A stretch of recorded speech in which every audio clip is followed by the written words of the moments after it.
అయితే వినాయకుని దండాలయ్య ఉండ్రాలయ్య అని కూడా కొలుస్తూ ఉంటారు. ఉండ్రాల యొక్క విశేషత ఏంటండి?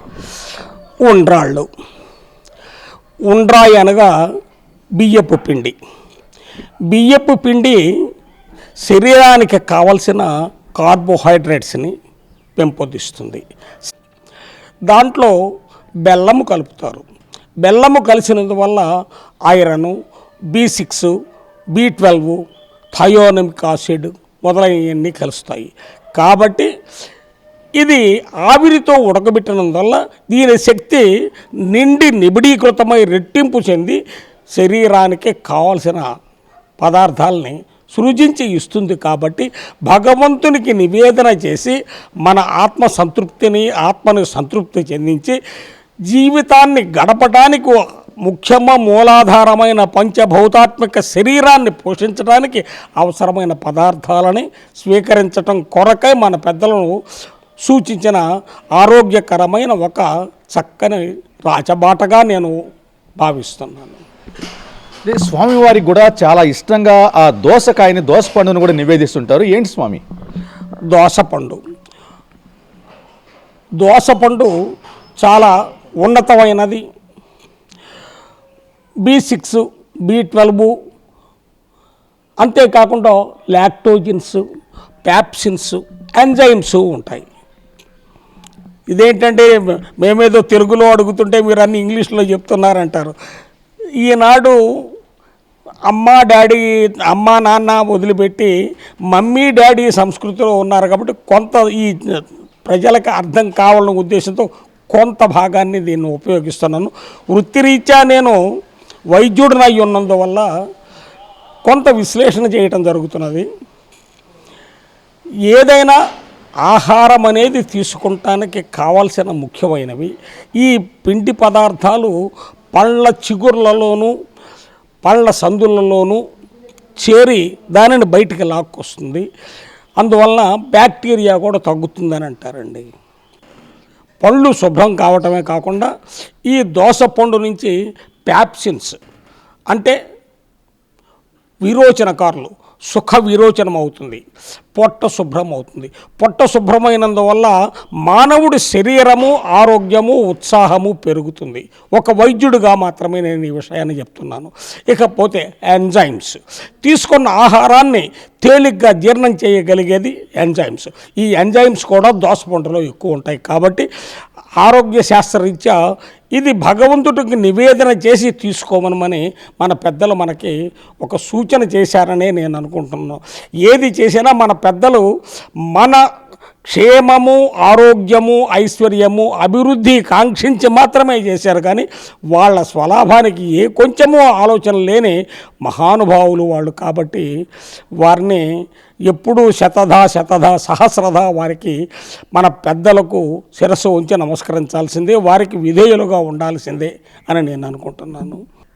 అదే చవితి రోజున, వినాయక చవితి రోజున ప్రత్యేకించి చందమామను చూడకూడదు అని అంటుంటారు. ఎందుకండి? ఈ కథనం మనం చూసుకునేట్లయితే చంద్రుడిని చూసినందువల్ల నీలాప నిందలు జరిగి సకల జగత్తుకి సాక్షాత్తు పరమాత్మను నేనే అని చెప్పగలిగిన శ్రీకృష్ణుడు కూడా నిందన పొందాడు. తనకు ప్రియుడైన భక్తుడు, తనకు అత్యంత సన్నిహితుడైన రాజు దగ్గర శమంతకమణి అని ఒక మణి ఉండేది. ఆ మణి ఆయన దగ్గర ఉండటం చూసి, రాజా నీ దగ్గర ఎందుకు, నేను అఖండ విశ్వానికి అధిపతిని కదా, నా దగ్గర ఉంటే అఖండ విశ్వం బాగుపడుతుంది కాబట్టి అది నాకు ఇవ్వకూడదా అని అడుగుతాడు. స్వామి, ఇది నేను చాలా సంవత్సరాల కష్టపడి సూర్యుని చేత మెప్పు పొంది సూర్యుని నుంచి నేను పొందాను. ఇది రోజుకి 18 మణుగల బారువల బంగారాన్ని తయారు చేస్తుంది ఇది, కాబట్టి ఇది నేను ఇవ్వలేను అంటాడు. సరేలే అమ్మంటాడు, ఈయన వదిలేస్తాడు. ఒకరోజు ఇతను రాజు బయటికి వెళ్తాడు. ఆయన తమ్ముడు ఇది వేసుకొని వనవిహారానికి వెళ్తాడు. అన్న లేకుండా చూసి ఆనందంగా మెళ్ళ వేసుకుంటే మెరుస్తుంది కదా అని. ఇతను వనవిహారానికి వెళ్తే అతన్ని చూసి ఒక ఎలుగుబంటి, ఓహో ఇదేదో ఎర్రగా మెరుస్తున్నది, మంచి రక్తము కూడిన ఆహారమని ఆ ఎలుగుబంటి ఇతన్ని కొట్టేసి ఆ మణిని తీసుకెళ్ళిన తర్వాత ఆయన కూతురు ఉయ్యాల ఊగుతుంటే ఉయ్యాల గడతాడు ఆడుకుంటుంది అని ఆ ఉయ్యాలకే కట్టిన మణిని ఆయన అట్టి పెట్టుకుంటాడు. ఈ రాజు వచ్చి ఇంట్లో మణి లేకపోవటము, తమ్ముడు చనిపోవటము చూసి ఇదంతా కృష్ణుడే చేశాడని నింద వేస్తాడు. కాదు నేను ఎరగనయ్యా అంటాడు. ఆయన నిందన బాపుకోవాలి కాబట్టి తాను దీన్ని శోధించడానికి బయలుదేరి వెళ్తే ఈ అడుగుజాడలను బట్టి వెళ్ళగా ఈ జాంబవంతుడి దగ్గర ఈ మణి ఉంటుంది. జాంబవంతుడితో కొన్ని రోజులు యుద్ధం చేస్తాడు. యుద్ధంలో అతన్ని ఓడించి ఆ మణిని తీసుకొచ్చి ఈ సత్రాజిత్తుకు అప్పచెప్తే సత్రాజిత్తు, స్వామి నేను చేసింది పొరపాటు, నన్ను మన్నించు, ఈ మణితో కూడా నేను కన్యకామణిని కూడా నీకు ఇస్తాను, ఇదిగో నా కుమార్తె సత్యభామను కూడా నువ్వు తీసుకొని స్వామి నన్ను కృతార్థుని చేయమని అడుగుతాడు. ఆ నీలాప నిందలు పడతాయి కాబట్టి స్వామిని అర్చించమంటారు. అందువల్లనే వినాయక చవితి రోజున సాయంత్రం పూట ఈ కథనాన్ని చదువుకొని అక్షింతలు నెత్తిన వేసుకుంటారు. గురూజీ, ఇప్పుడు మీరు చెప్పారు అంటే ఎలుక వాహనం మీద వెళ్ళి కూడా ఆయన భుజించి వచ్చారని చెప్పి అంటున్నారు. నిజంగా చాలామంది అంటూ ఉంటారు అంత పెద్ద ఉన్నటువంటి ఆ విఘ్నేశ్వరుడికి అంత చిన్నటువంటి ఎలుక వాహనం ఏంటంటే అసలు మూషికానే వాహనంగా రావడానికి గల కారణం ఏంటి గురూజీ? మూషికము, గజము ఇది చాలా గొప్ప విషయం. దీని గురించి మనం చెప్పుకుంటూ కొన్ని వేల సంవత్సరాలు చెప్పుకోవచ్చు. ఎంత ఆహారం ఉన్నా మూషికము తెగ తినేస్తుంది. దాని జీర్ణ ప్రక్రియ జువాలజీలో శాస్త్రవేత్తలకి, జంతు శాస్త్రవేత్తలకి చాలామందికి తెలుసు. దాని జీర్ణ ప్రకృతి అతి భయంకరమైనది. ఎంత ఆహారాన్ని తీసుకున్నా కొద్ది క్షణాల్లోనే అది పరిపూర్ణమైపోయి జీర్ణమై తిరిగి మరలా ఆహారం తీసుకోగలిగే స్తోమత ఉంటుంది. అనంతమైనది, అంతులేనిది అని చెప్పడానికి చిహ్నంగా మూషికము. దానికి అధిపతిగా గజాననుడు. ఏనుగు ఎలుక మీద ఎక్కిందా, ఎలుకతో కలిసి తిరిగిందా అనే విషయాన్ని మనం ప్రక్కకు పెడితే ఆ గజభక్తుని పూజించినందువల్ల ఆరోగ్యము, ఐశ్వర్యము, ఆనందము పొందగలిగిన వాళ్ళం మనం.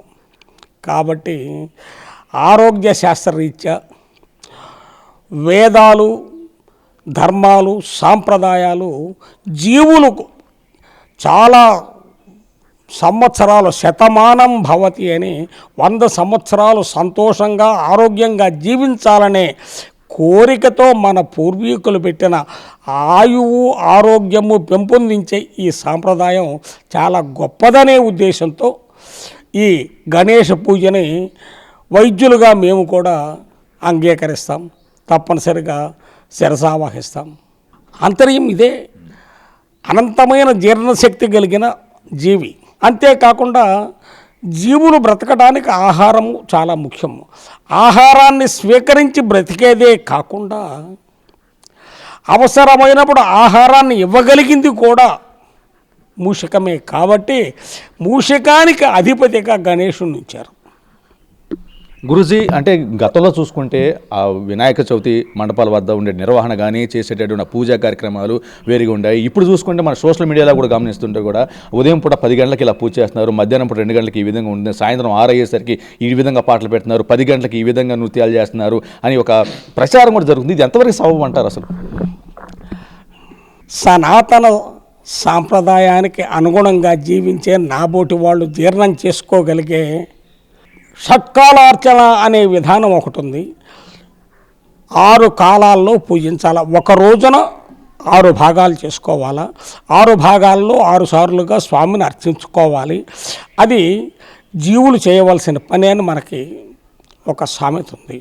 షట్కాలార్చన లేకపోయినా ఉన్నా వీళ్ళు షట్కాలార్చనో త్రికాలార్చనో చేసినా వెర్రిమొర్రి పాటలు పెట్టకుండా చక్కని అన్నమాచార్య సంస్కృతి, లేక నారాయణ యతీంద్రుల సంస్కృతి, లేదు ఘంటసాల వారు చేసిన భక్తి గీతాలు లాంటివి పెట్టి వినిపించగలిగితే ఎంఎస్ సుబ్బలక్ష్మి గారి పాటలు లాంటివి పెట్టించి వినిపించగలిగితే చాలా బాగుంటుందని నా ఉద్దేశము, నా అభిప్రాయం కూడా. ఎందుకంటే సన్మార్గం వైపు మానవుణ్ణి, జీవిని నడపాలి కానీ వక్ర మార్గాలకి పోవడం అంత మంచిది కాదు. మరి ఒక రకంగా చెప్పాలంటే అది మంచి సాంప్రదాయంగా నేను లెక్కేసుకోవటం లేదు.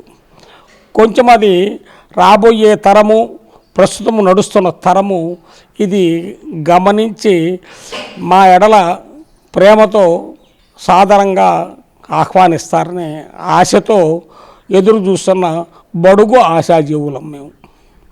గురూజీ, చివరిగా చెప్పండి, ఈ వినాయక చవితి పర్వదినం సందర్భంగా భక్తులకు కానివ్వండి, మా మహానాడు మీడియా ప్రేక్షకులకు మీరు ఇచ్చే సందేశం ఏంటి? ఆర్ష ప్రాచీన భారతీయ సాంప్రదాయాన్ని సనాతన సాంప్రదాయం అంటారు.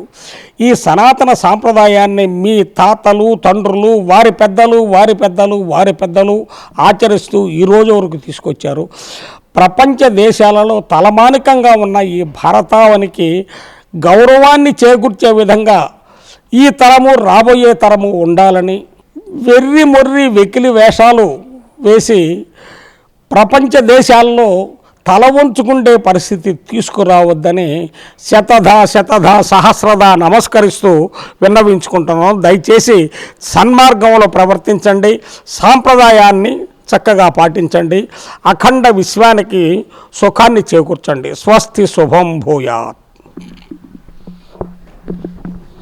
ప్రథమ పూజ్యుడిగా పూజలు అందుకుంటున్నటువంటి ఆ వినాయకుడికి నిర్వహించే ఆ వినాయక చవితి వేడుకల్లో కూడా సనాతన ధర్మాన్ని పాటించి అందరూ కూడా అంగరంగంగా వైభవంగా వేడుకలని నిర్వహించుకోవాలని కూడా గురూజీ అయితే సూచిస్తున్నారు. అయితే కొన్ని సందర్భాలలో కూడా ఇష్టమైనటువంటి పాటలు పెట్టి ఆ సనాతన ధర్మానికి భంగం వాటిల్లేలాగా కూడా ప్రవర్తించొద్దని కూడా ఆయన అయితే విజ్ఞప్తి చేస్తున్నారు. ఏది ఏమైనప్పటికీ పురాతన కాలం నుంచి వస్తున్నటువంటి సంస్కృతి సాంప్రదాయాలను కాపాడవలసిన బాధ్యత ఎంతైనా కానీ ప్రస్తుత తరం, అదేవిధంగా రానున్న తరాల మీద కూడా ఉందన్నటువంటి ఉన్నటువంటి దాన్ని అయితే గుర్తు చేసినటువంటి పరిస్థితి. ఏది ఏమైనప్పటికీ వినాయక చవితి అనేటటువంటి ఆ పండుగ వేడుకలను జరుపుకోవడం కూడా ఎంతో పుణ్యదాయకమని గురూజీ శేషాచార్యులు అయితే తన అభిప్రాయాన్ని అయితే మనతో పంచుకున్నారు. కెమెరామ్యాన్ గోపిరెడ్డితో వరప్రసాద్, మహానాడు మీడియా, గుంటూరు. ఈ వీడియో నచ్చితే లైక్ చేయండి. అలాగే మా ఛానల్ ని ఫస్ట్ టైం కనుక చూస్తున్నట్టయితే ఇప్పుడే సబ్స్క్రైబ్ చేసుకుని పక్కనే ఉన్న గంట సింబల్ ని యాక్టివేట్ చేసుకోండి. అప్పుడే మేము పెట్టే ప్రతి వీడియో మీకు నోటిఫికేషన్ గా వస్తుంది. అలాగే ఈ వీడియో పూర్తిగా చూసినందుకు ధన్యవాదాలు.